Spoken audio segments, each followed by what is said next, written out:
Ever heard of a place people say still moves at night? And you just shrug it off like, yeah, probably just old ghost stories. Laurel Bridge was one of those places. I'm Tom Reynolds, a small-town journalist from Louisiana. I write for the local paper, but my real obsession's always been with forgotten folklore and old ghost legends. The kind of stories people whisper about in diners, half laughing, half believing. I love digging into that stuff, but honestly, I've never found anything real. To me, it was just a fascinating peek into how people turn fear into stories. I've always seen myself as the rational type. There's always an explanation for every weird sound or shadow. You just gotta look close enough. Maybe that's my flaw. I'm so busy explaining everything that I leave no room for what if. When someone told me about this circle gatherings under Laurel Bridge, I thought, perfect filler piece. One short night shoot, a few eerie photos, a tight little article, simple, predictable. I thought I had it all under control, every story, every detail. But I didn't realize Laurel Bridge had been waiting to take control back. I got to Laurel Bridge around dusk, an old moss-covered structure leaning over a narrow creek. The air felt damp, and water dripped slowly from the pillars, forming tiny ripples below. Frogs croaked, bugs buzzed, nature's white noise. I set up my tripod, placed my recorder under the arch to capture the ambient sound. It was all routine, peaceful, predictable.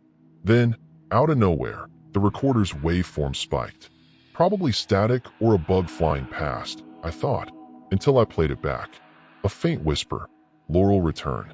I laughed, probably wind distortion. But when I listened closer, the voice was clear, calm, deliberate. Laurel returned to us. A weird tightness crawled up my chest. The air suddenly felt colder. Still, I told myself, it's nothing, just an audio glitch. But deep down, something uneasy had already started to stir. With my flashlight, I went under the bridge and froze. The ground was covered in white chalk circles. Not perfect ones, but clearly drawn by hand, and recently. The creepiest part? The centers were smudged, like someone had stepped inside them. I knelt down, aimed my light closer, and spotted 3 barefoot prints in the mud, but facing the wrong way. Like whoever made them had been walking backward. I took a photo, zoomed in, and realized the mud was dry. Yet those prints looked fresh, soft at the edges, like they'd just been made. Uneasy, I tried to shrug it off. But then the water beneath the bridge began to ripple, even though there was no wind. A small gust brushed past my ear, like someone exhaled right next to me. I spun around, nothing. Just dust specks floating in my flashlight beam, drifting through the mist. I started crossing the bridge, camera in hand. The wooden planks creaked under every step. The air was still, dead still. Just my footsteps and the quiet gurgle of the creek below. But soon, I heard another set of steps. Slow, careful, following mine, half a beat late. I swung my flashlight behind me, nothing. Turned back around and froze. My shadow stretched long across the ground, but right behind it, faintly flickering, was another one, moving in the opposite direction. My throat went dry. I stopped walking. So did it. The silence hit hard. Even the frogs and insects had gone quiet, like the whole world was holding its breath. It felt like standing in the middle of someone else's dream. That night, I sat at the tiny hotel desk, coffee cold, laptop open. I loaded the SD card and hit play. Most of the footage was just static mist, moss, the underbelly of the bridge, until one frame caught my eye. I zoomed in. There, a silhouette. A woman, standing right behind me, holding a candle. Flame steady. Her head tilted slightly, like she was watching me. Next frame, gone. Just dripping water and fog. My pulse kicked hard. I checked the audio. In the final 10 seconds, a voice whispered close to the mic. The circle is never empty. I froze. I don't remember saying that. The voice wasn't mine. It was deeper, calmer off. I ripped off the headphones, and right then, a low hum buzzed in my right ear, like the sound had sunk inside my head. The voice didn't leave. It just changed how it was reaching me. By morning, sunlight made the bridge look harmless, peaceful, even. The moss glowed golden, and the creek ran calm. I took a deep breath, convinced myself I'd overreacted. Then I glanced down. The chalk circles were back. Fresh, crisp lines, same smudged centers, like someone had stepped in them again. For a moment, I thought about turning on the camera, but my finger just froze over the button. There was something still there, even in the daylight. Right by the mud's edge, another footprint. Same size as mine, just a little deeper. Like a heavier version of me had walked through. I didn't wait around. Threw my gear in the car and drove. In the rearview mirror, the bridge got smaller, fading into the mist. But that whisper, "Laurel, return to us," kept echoing in my head. That's when it hit me. Maybe that ritual wasn't calling someone back. Maybe it had already pulled me in, and I just realized it too late.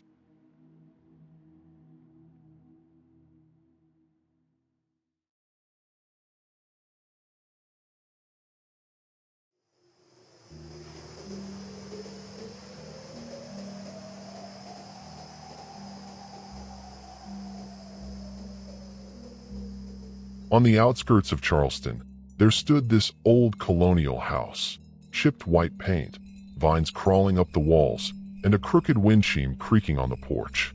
Locals called it the witch house, but always in a low tone, like it was some kind of curse word. I'm Marcus, a history grad student, and one single question pulled me straight toward that place. Were those witch trial stories just myths, or was there something real buried in them? I'd come to Charleston to wrap up my summer research project, colonial-era witchcraft trials and their cultural impact. But honestly, it wasn't just academic work for me. I've always been obsessed with those blurry parts of history, where logic and superstition overlap. I'd sit in the library for hours, studying those faded handwritten records, wondering, did the people who wrote this stuff actually believe in it? Charleston had its own vibe. Humid air, slow evenings, and a quiet nostalgia hanging around every street corner. My days were spent digging through archives, nights writing notes. But the more I listened to local stories, the more it felt like history here didn't just live in books. It was floating in the air. I was supposed to meet Mrs. Ellery, an old historian whose family had lived here since the 1700s. Locals called her a walking encyclopedia. Her tone was calm, but her eyes, they carried something. Like she knew things that didn't make it into history books. I thought I was the one studying the past, but maybe the past was studying me back. I still remember that late afternoon. Thick Charleston humidity, warm orange light slipping over the old brick walls, and the faint tang of the Atlantic breeze. I was standing outside the witch house, staring through its rusted iron gate. The place looked ancient, like time had only watched it, never touched it. I pressed the old doorbell. It gave off a hollow metallic chime, then silence. A few seconds later, I saw my own reflection in the window glass, but it was slightly delayed, like the glass needed a second to recognize me. I adjusted my jacket, feeling weirdly uneasy. Then, the door creaked open. Mrs. Ellery stood there, wrapped in a plain gray shawl, her expression blank, like she'd just come out of a deep thought. "Come in," she said softly, no smile. The air inside felt instantly colder. Old portraits lined the walls, and every painted eye looked a bit too alive. She paused near the staircase and whispered, "Don't go down to the basement. People once tried a mirror ritual down there." Her tone was calm, but there was a quiet fear underneath, like she wasn't warning me. She was testing me. I sat in her study. The old wooden chair creaked under me. The cushion smelled faintly of damp books. On the table were scattered papers, brittle maps, and a leather-bound booklet stained brown with age. Mrs. Ellery flipped to a page and pointed at a circular symbol, curved lines and dots connected in some strange pattern, like an old code. "That was their ritual mark," she said softly, her voice a mix of fascination and fear. I tried to take a photo, but she gently stopped me. "Some things aren't meant to be recorded," she murmured. Still, my curiosity wouldn't let it go. Later that evening, when the light turned thin and golden, I snuck down to the basement. It smelled damp, metallic, a mix of rust and salt. I turned on my flashlight, and the beam landed on a mirror. The frame was carved wood, and at the bottom corner, that same ritual circle. I stepped closer. My reflection stared back, except it lagged. A tiny delay between my movement and its. Just 1 second. but that second crawled straight down my spine. I raised the flashlight, shining it straight at the mirror. At first, it was just me, a bit distorted by the warped glass. But then, in one blink, a shadowy figure appeared behind me inside the reflection, hooded, still, and faintly human-shaped. The details were blurry, like smoke forming a person. I blinked again, gone. Just me. Pale face, dark eyes under the flashlight glare. My throat went dry, but my curiosity was stronger than my fear. I opened Mrs. Ellery's booklet again, flipping to the page with that symbol. Below it, faint handwriting read. One of them vanished during the ritual. The hooded woman was never found. The air in the basement suddenly felt heavy, like it was pressing down on me. Dust drifted from the ceiling, and a low hum started up from nowhere. It wasn't mechanical, it was alive. I set up my camera facing the mirror, hit record. I needed proof, or maybe I needed to make sure I was still the only one there. Through the camera's viewfinder, everything looked normal. Same brown coat, same flashlight, same tired face. Until I lifted my hand. The reflection moved too, but a second late. That lag felt like forever. I froze the frame and zoomed in. The reflection's coat flap was moving, even though the air around me was dead still. No wind, no motion. Then I noticed it. The reflection's shoulder twitched before I did. My body went cold.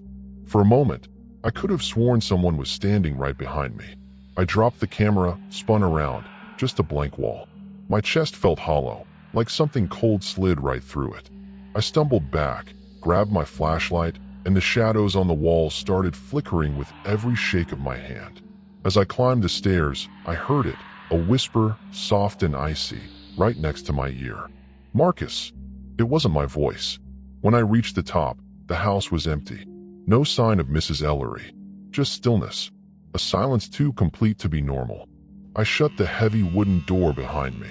Its faint creak faded into the warm, dying light. The sky was melting into orange and gold, like the end of an old film reel. Standing on the steps, I looked back once. The house was motionless, except for a curtain shifting slightly in one window. Probably the breeze, or maybe not. At my car, I opened my leather notebook and Mrs. Ellery's booklet. The last page was blank, except for a freshly drawn circle symbol in the middle. The lines were uneven, like someone had just sketched it. I checked my pocket. My pencil was still there. So who drew it?